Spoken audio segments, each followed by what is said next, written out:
अगर आप वैष्णो देवी की यात्रा की प्लानिंग कर रहे हो तो ये वीडियो आपको जरूर देखना चाहिए, क्योंकि आज की इस वीडियो में हम बताने वाले हैं वैष्णो देवी की यात्रा से जुड़ी कुछ महत्वपूर्ण बातें। अगर आपने अभी तक हमारे चैनल को सब्सक्राइब नहीं किया है तो पहले चैनल को सब्सक्राइब कर ले और बेल आइकन को प्रेस कर ले, ताकि हमारी आने वाली सभी वीडियो के नोटिफिकेशन आपको मिलते रहे। हम शुरू करने वाले हैं माता वैष्णो देवी की यात्रा से जुड़ी बातें। ये बातें स्टार्ट करने से पहले सब मिलकर बोले जय माता दी। माता वैष्णो देवी का धाम दूसरे धामों से अलग है। वैष्णो देवी धाम पर तीनों महादेवियों की शक्ति वास करती है, जो कि 3 पिंडियों के रूप में त्रिकुट पर्वत पर पवित्र गुफा में विराजमान है।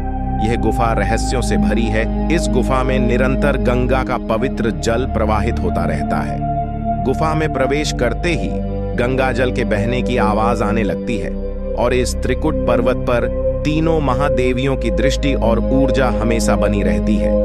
तो ऐसे पवित्र धाम की यात्रा पर जाने से पहले तुम्हें कुछ बातों का ध्यान जरूर रखना चाहिए, तभी तुम्हें माता वैष्णो देवी का प्यार मिल पाएगा, तभी तुम्हारी यात्रा सफल होगी।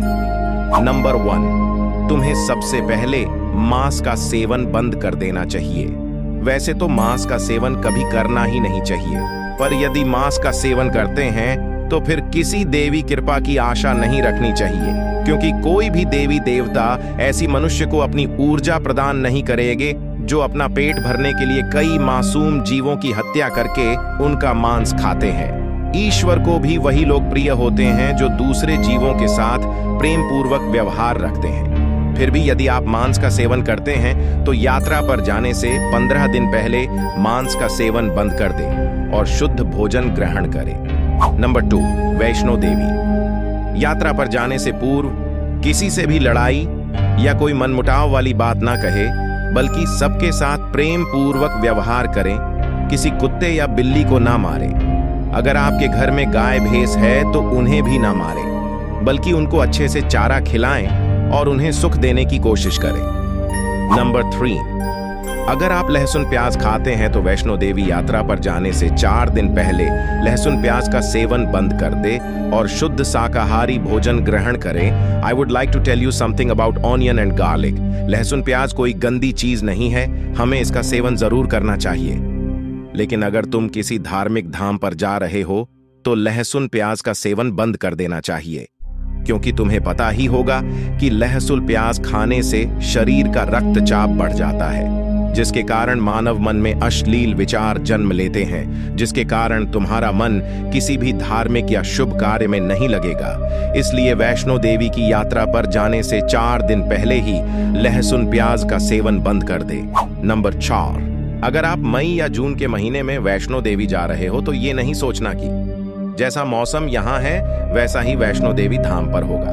नो, ऐसा नहीं है। आपकी भलाई के लिए मैं आपको बताना चाहता हूँ कि आप जब भी वैष्णो देवी यात्रा पर जाएं, अपने साथ अपने गर्म कपड़े जरूर लेकर जाएं, क्योंकि त्रिकुट पर्वत पर 12 महीने ठंडा मौसम रहता है। दिन में तो ठंड महसूस नहीं होगी, लेकिन शाम होते ही ठंड बढ़ना शुरू हो जाएगी और 8-9 बजे तक 9 से 10 डिग्री सेल्सियस तक टेम्परेचर गिर जाएगा। इसीलिए अपने साथ गर्म कपड़े जरूर लेकर जाएं, जैसे कि जैकेट, शॉक्स और मफलर। नंबर 5, जब आप वैष्णो देवी यात्रा पर जाएं तो ज्यादा सामान साथ में ना लेकर जाएं। यदि तुम अपने साथ भरी बैग लेकर जाओगे तो इस वजन के साथ 14 किलोमीटर की यात्रा करना तुम्हारे लिए बहुत कठिन होगा। इसलिए वही उतना ही सामान लेकर जाएं जितने की जरूरत हो।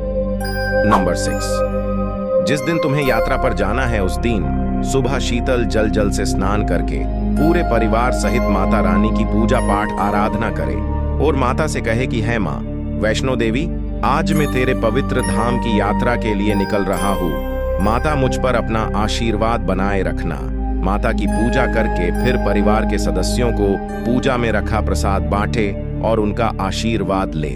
नंबर 7, अपनी ट्रेन या बस के निर्धारित समय से आधा घंटा पहले ही आपको स्टेशन पहुंच जाना चाहिए। ट्रेन में चढ़ने से पहले एक बार जय माता दी बोले और फिर ट्रेन में चढ़ जाए। अपनी सीट के आसपास वाले लोगों को जय माता दी कहे और प्रेमवत व्यवहार करे और फिर लेटकर कुछ देर माता के भजन सुने।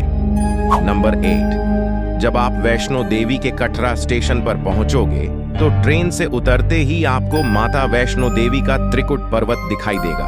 उस पर्वत की ओर देखते हुए माता को प्रणाम करें और स्टेशन से बाहर आ जाए। फिर आपको कुछ समय के लिए होटल में एक कमरा लेना चाहिए ताकि तुम थोड़ा आराम कर सको।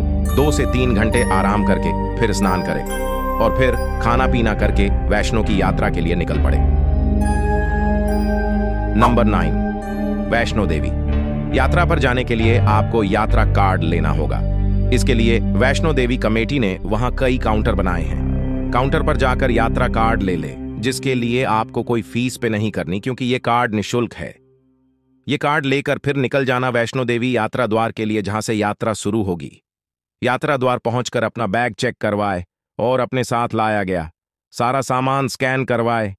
यात्रा द्वार में चेकिंग होने के बाद तुम्हारी वैष्णो देवी यात्रा शुरू हो जाती है। अब आप अपनी यात्रा का विवरण चुनें। आप किस तरह की यात्रा करना चाहते हैं? पैदल यथा खच्चर यात्रा या फिर पालकी यात्रा? जी हां दोस्तों, यहां से शुरू होती है 3 प्रकार की यात्रा।